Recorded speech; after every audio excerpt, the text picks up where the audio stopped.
Hey, what's up everybody? It is Kellen here from Start Your Systems and welcome back to MX Simulator, where today we are playing the 2020 WW Ranch National Track at WW Ranch MX Park in Florida. And we're going to be playing this game in MX Simulator while I talk you guys through some of my thoughts and opinions from the 2020 WW Ranch National IRL, which just happened over the weekend, round 7 of the 2020 Lucas Oil Pro Motocross Championship.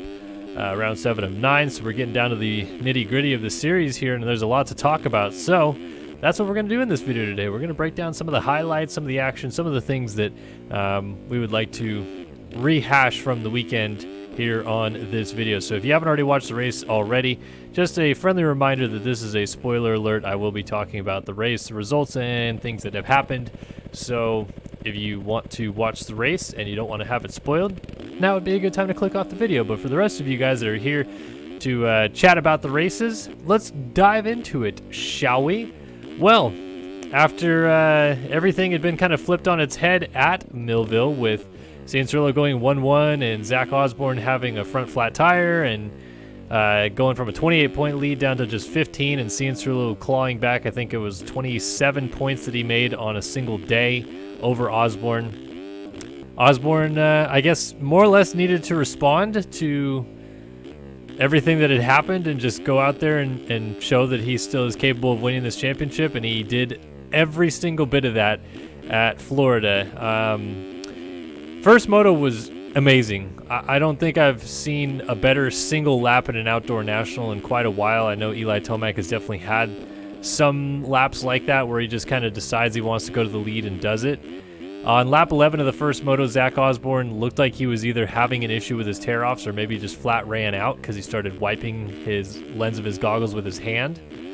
Whatever it was, Osborne absolutely turned up the intensity, passed Chase Sexton for second, and about 5 corners after that passed Cianciarulo for the lead, when for the majority of the race they were basically just running nose to tail, like nobody was really gaining huge amounts of time on anybody. So Osborne basically just kind of whipped some serious speed out of his behind and decided it was time to go and not be stuck behind these guys anymore.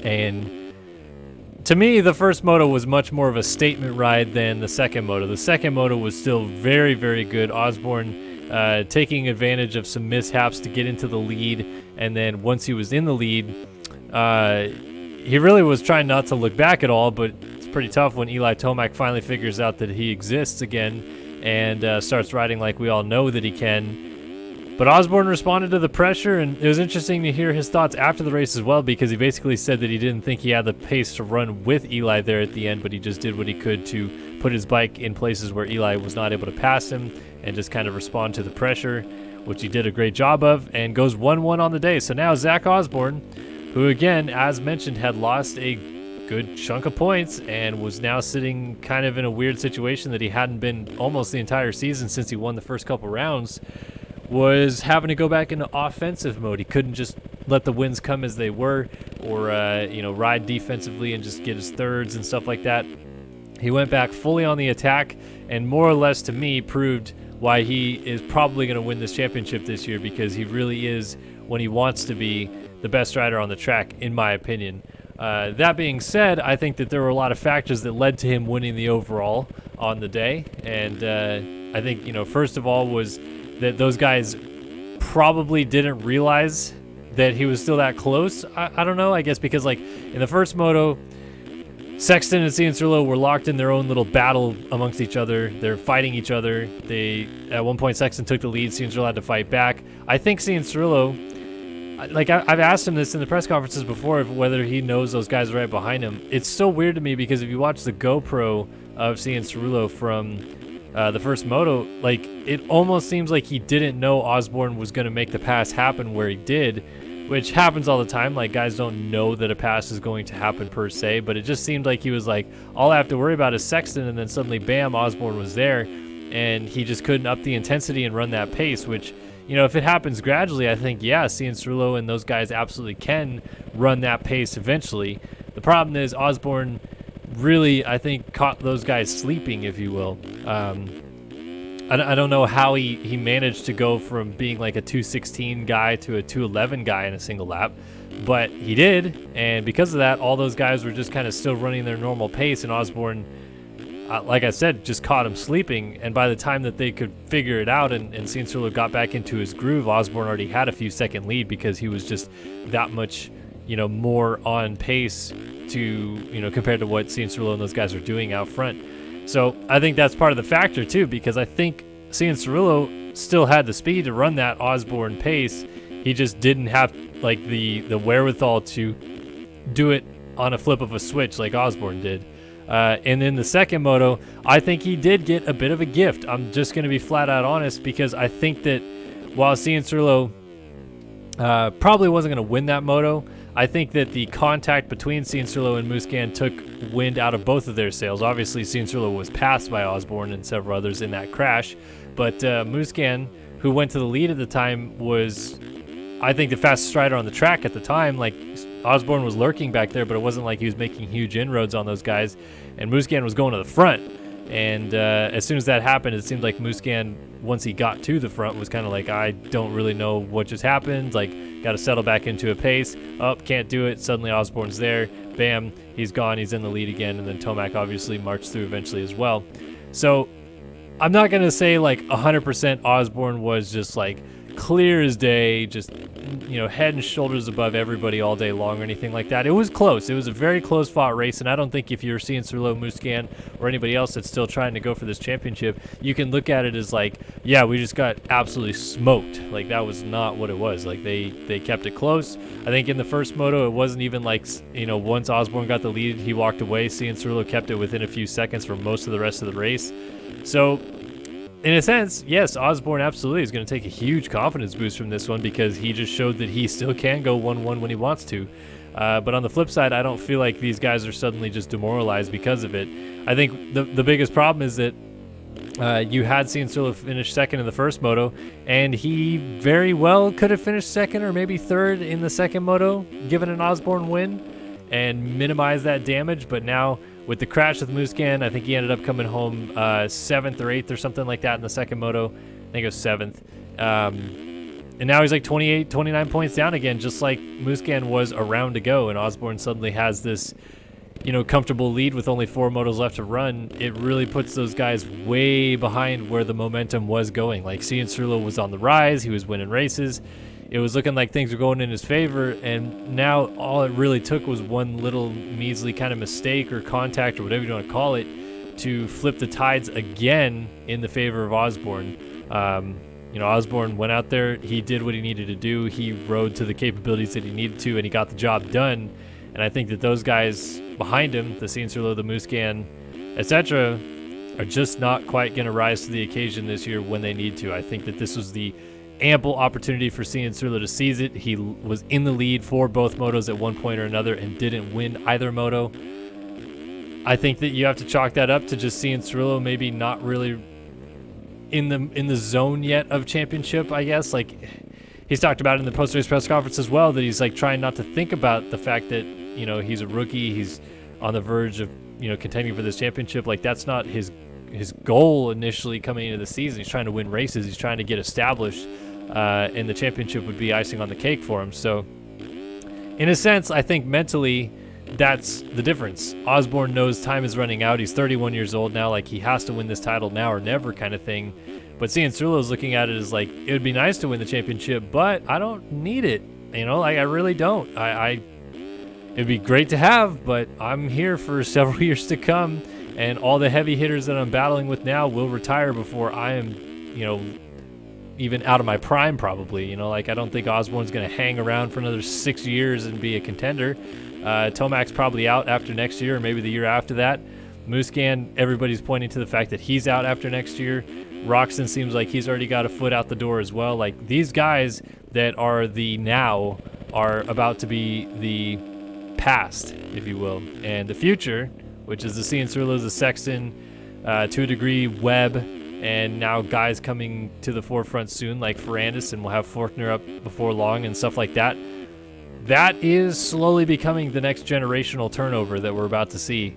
And it's weird that this little bridged gap is going to be one of the oldest outdoor champions ever in Osborne, but I think Cianciarulo has many days of championship fighting still ahead of him, and I don't think to him this is a huge blow or anything like that to have the rough day that he did.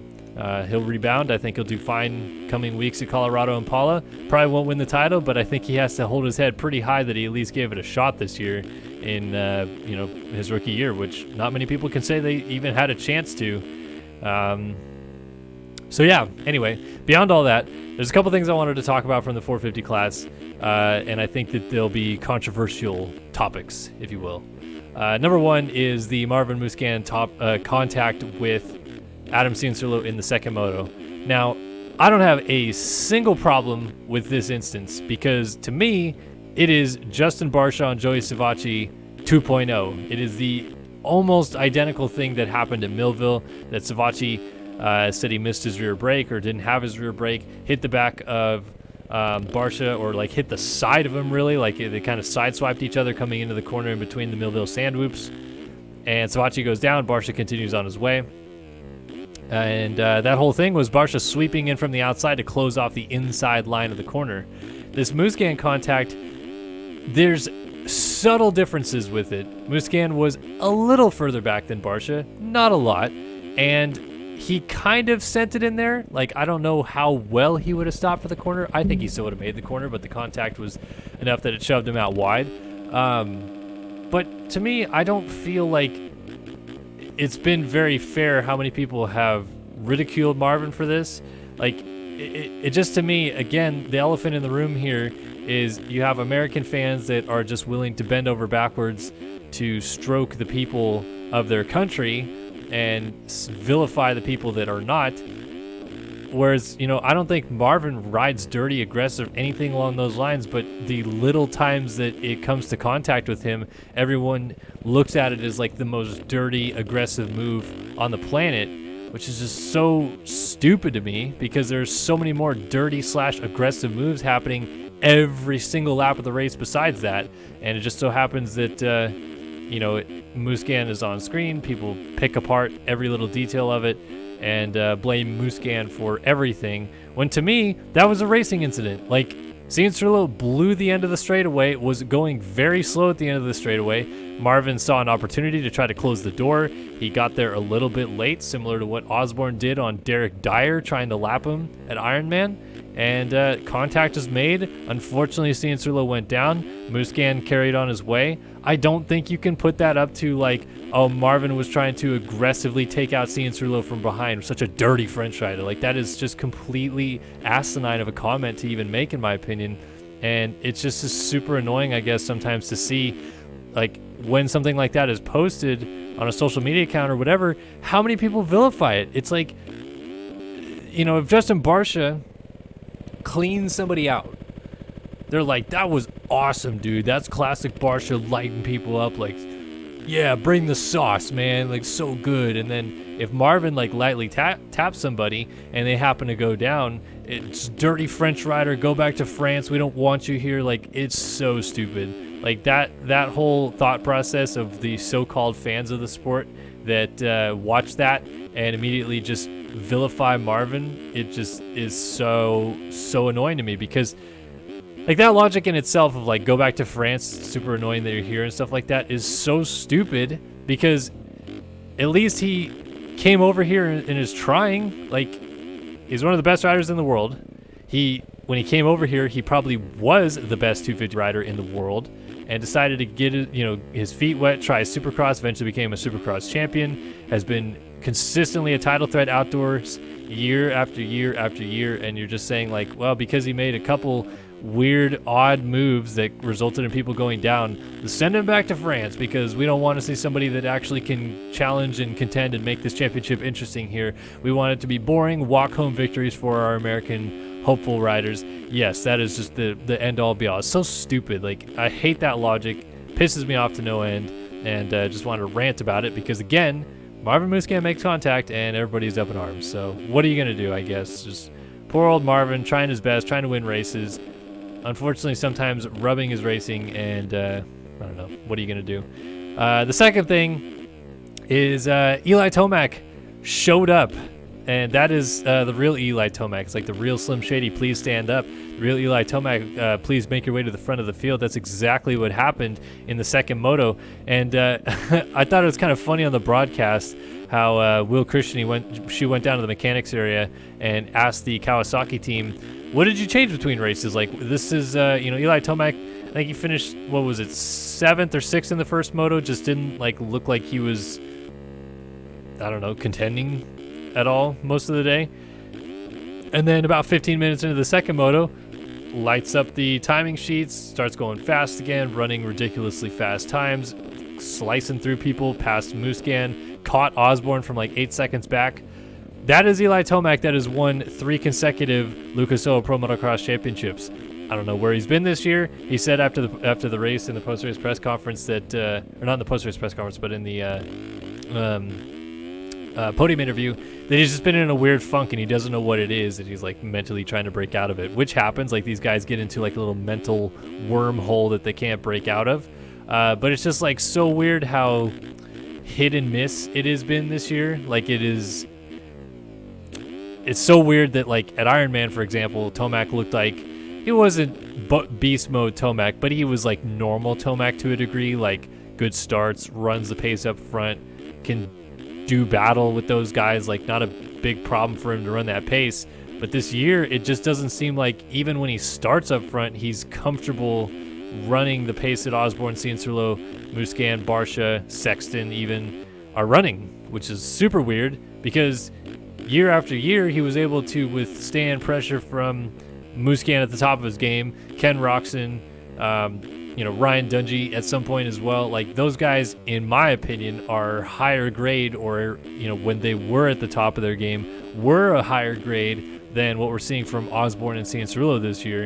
And Tomac just has nothing for them most of the time. But in the second moto, it was cool to see a glimpse of that still there. What's weird is that I don't know why it's coming out now, I guess.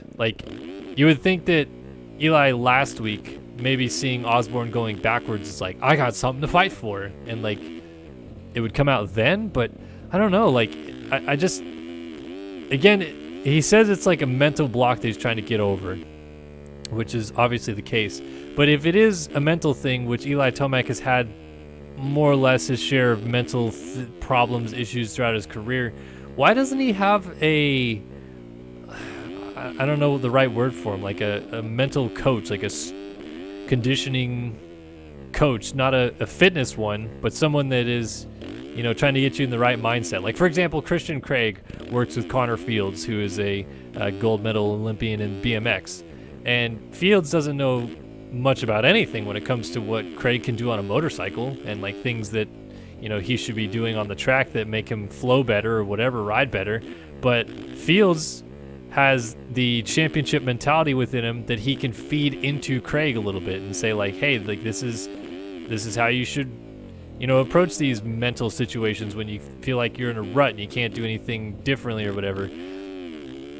Not trying to, I guess, crap on Eli, but it's weird that he's had these sort of weirdo moments for years and he doesn't have a mental coach or something along those lines to get him through that. He's always just worked with his dad. He's always kind of been a loner guy. If I were him, I would try to find somebody that fits the bill of him. I don't know, maybe some former Olympian or champion of some sport that lives in Colorado now and is retired, but maybe he mountain bikes. I don't know, something. I get that his dad probably helps out a little bit, but at the end of the day, it's still his dad. He's not always going to be, you don't 100% give forethought into everything that your parent figures say, because on some degree, every child always likes to break the mold a little bit from their parents. They're not going to be the exact same thing that their parents want them to be, which is why coaching really helps in other sports. So, I don't know. This is a roundabout way of saying, it's weird that we're seeing Eli Tomac show up late in motos now when it doesn't matter, I guess. It's almost like he needed to be so far out of the championship again, like we saw when he was trying to win the championship against Dungey in 2017. 2018, he won a lot of races. He was well out of the championship by then as well in Supercross. There's got to be a weird there's just got to be some sort of hiccup that he has, that he can't break past that mental block, that if he is trying super hard to win a championship, he can't ride to his abilities. I don't know. That's just an outsider's opinion or review.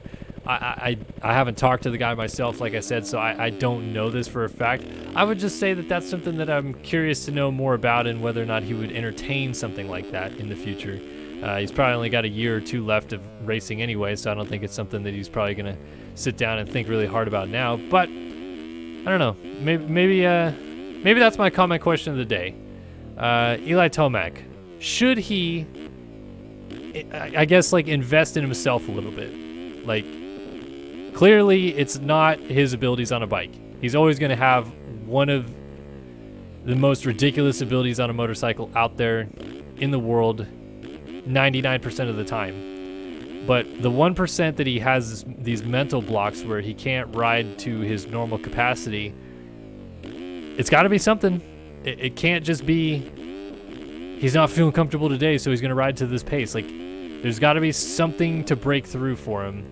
And, yeah, question of the day. Should Eli Tomac have a mental coach to help him break that mold a little bit and get him into a different zone every week? Anyway, I digress. 450 class talked a lot about stuff here that doesn't matter a whole lot to the championship-wise anyway, because Tomac is pretty much out of it. So Osborne trying to hold off a 28-point lead from Musquin-Cianciarulo with 4 motos to go. I think he gets it done. He basically just needs to finish 4th or better in every single of the final 4 motos, and he's your champion. So yeah, I think Osborne gets it done. But anyway, moving on to the 250 class, and very, very similar storyline to that of the 450 class. It just happened a week early, I guess. Dylan Ferrandis has been reeling, or had been reeling, since, really since Ironman, since his first turn crash in the second moto at Ironman, after he pretty much dominated the first moto and looked like he was in complete control. And then the second moto had to ride like a maniac to get to third because he crashed in the first corner. And then ever since that, he's seemed to have moments of issues. The crash at Redbud 1, not getting good starts in pretty much any moto at the Redbuds, and it was becoming a problem because Jeremy Martin, his championship counterpart, was doing the exact opposite, I guess, which is get good starts, run up front, and be consistent non-stop.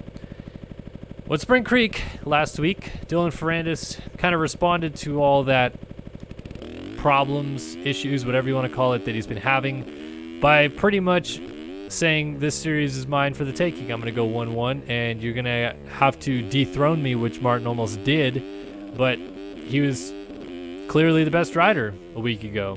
And this week, he was very clearly the best rider on the track. He goes 1-1 again.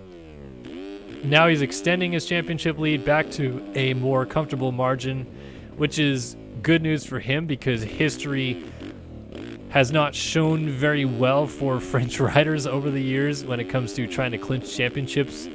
Late in the season, Porcel, Roncada, just to name a few that fell apart to some degree late in the season trying to hold on for a title.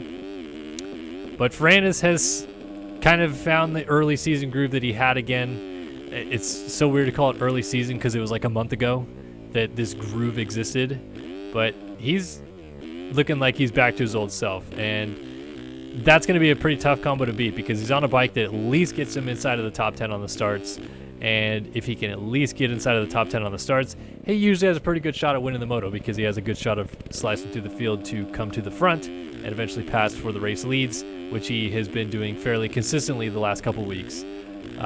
Jeremy Martin just looks like he doesn't even have a response to it because when he is close to Ferrandis is going faster than him. It wasn't the case at Spring Creek in Moto 2. Martin seemed to have something to say about it, but this round it was all Ferrandis. Now, the one caveat there, I guess, is WWE Ranch, a sand track. It is probably a little bit more better suited for someone of Ferrandis' style. Obviously, coming from Europe, he has plenty of experience racing on sand tracks over the years, but Martin being the shorter guy, it's kind of tough to ride sand when you're as short as he is. Ricky Carmichael proved that theory wrong many years over, but the tall guys ride sand well. It's just the facts. Like, Hurlings is huge, and he rides sand really, really well. He's not giant, I guess. He's 6'1", but comparatively, Jeremy Martin is what, 5'4", I think, or 5'6", maybe. It's pretty short, and it's hard to get on top of the bike and flow through corners and use your legs to maneuver the bike through the sand comfortably. And although WW Ranch isn't a full-blown knock your socks off sand track, it's got that kind of soil to it where it will create a multitude of different issues in a corner that you don't normally come across. There's normally like just a rut that you get into, you hook it, and you go out. But at WW Ranch, it's very clear how you enter a corner, the rut will kind of fade away, then come back, then fade away and come back, because it's just going in and out of loam and red clay and all this other stuff. And Ferrandis is really good at riding, I think, those types of conditions where the traction maybe isn't there, the ruts aren't perfectly sculpted, etc. He knows how to get the most out of a corner, and I don't know, this track to me is mostly corners because it's flat and jumpy, and so the only time you can really gain stuff is in the corners, and Ferrandis is really good at that most of the weekend. So yeah, goes 1-1, extends his championship lead. J-Mart has to do something. Run into a miracle, I guess, because Ferrandis has been lights out the last couple weeks. I guess, you know, Thunder Valley could be a different story, more hard-packed. It's getting late in the season as well with weather, so I don't know exactly this, but I think Thunder Valley is going to be quite a bit cooler than it normally will be, which I think then makes the track race differently because they're not going to till it as deep. So maybe that benefits Martin. I don't know at this point, because I think, realistically speaking, Ferrandis is probably just a better rider on a multitude of surfaces because he has so much experience on it. But Martin also has won this championship before, and he knows how to respond to pressure down the stretch and has had to deal with it in the past. So if you're asking me, I'm saying that this is Ferrandis' to lose by a pretty large margin at this point. Like, I think Martin's going to have to do something dramatic. But I'm not going to say that Martin's completely out of it just yet. I think we'll have to see how it all shakes out. And I hope, for the sake of the fans and for kind of just to end the season on a high note, Martin has something go his way at Thunder Valley. Maybe it's just a bad start again for Ferrandis, and Martin goes, 2-1, 1-2, 1-1, whatever, and Ferrandis has to claw his way back up to 6th or something to at least make it a little bit more close and interesting at the finale. I don't have a preference on who wins the championship either way. It's good to see the close fights regardless. But it seemed like we were in for a very close and fun fight between the two of them that quickly just is turning into the Ferrandis show, very similar to the 450 class where Osborne, kind of made it his own again. So good to see that Ferrandis has kind of figured it out late in the season. Like I said, this has been a historic problem for French riders, but he is a different breed. And maybe Dylan Ferrandis is about to walk out of the 450 class with back-to-back 250 West Region Championships and a 250 National Championship, which raises the question on whether or not he will pick a single digit. There is, trying to think real quick, 2 single digits available, 5 and 8. Talked before about if Dungey comes back, will Dungey take 5 again? I think Ferrandis won't take 5. That's just my personal opinion of it, because he came up as 122 in the MXGP scene and eventually switched to number 4, so I think he'd like to pick 4, but obviously he's number 14 now, so I think he likes the number 4. So if anything, multiply 4 by 2 and you get 8. Maybe he picks 8. I don't think he goes with 5 though. So if Ferrandis wins this outdoor title, there's the question that he picks a single digit. I don't think Osborne does pick a single digit because he already passed on it once. He won the outdoor title on a 250 in 2017 and had the opportunity to get a single digit number and passed, and he stuck with the number 16. I think he would do the same again even if he wins this 450 outdoor title. So yeah, look for Ferrandis and whether or not he changes his number if he wins this championship. But still a couple things up in the air. We'll have to see how it all shakes out, and we're headed to Thunder Valley, which is one of my favorite racetracks. I really like Thunder Valley. Good elevation changes, and obviously the elevation is a factor at Thunder Valley because they're close to Denver. They're about a mile high in elevation, so the bike's weighed down on power a little bit, which is probably going to benefit the Star Yamahas the most because they seem to make power hand over fist comparatively to other bikes. So when the power is at a premium, the Star Yamahas probably have more to give, and yeah, that's it's a whole different ball game that those guys are going to be fighting with. But yeah, Thunder Valley this coming weekend. Looking forward to it. Hopefully you guys enjoyed our little synopsis recap of the WW Ranch National in 2020. And yeah, be sure to answer the comment question of the day. Head down to the comment section below. Get involved. And bench race with everybody down there. I like to shoot down there and answer some questions and chat with you guys when I can. Please head over to racerxonline.com/subscribe and subscribe to the magazine today. Cool Nationals box promo going on right now. But if you subscribe to the magazine, you help me keep a job. So that'd be greatly appreciated if you could do that. But as always, really appreciate everybody stopping by watching this video again here on Start Your Systems. And signing off for now. So I'll see you guys in the next one. So long for now.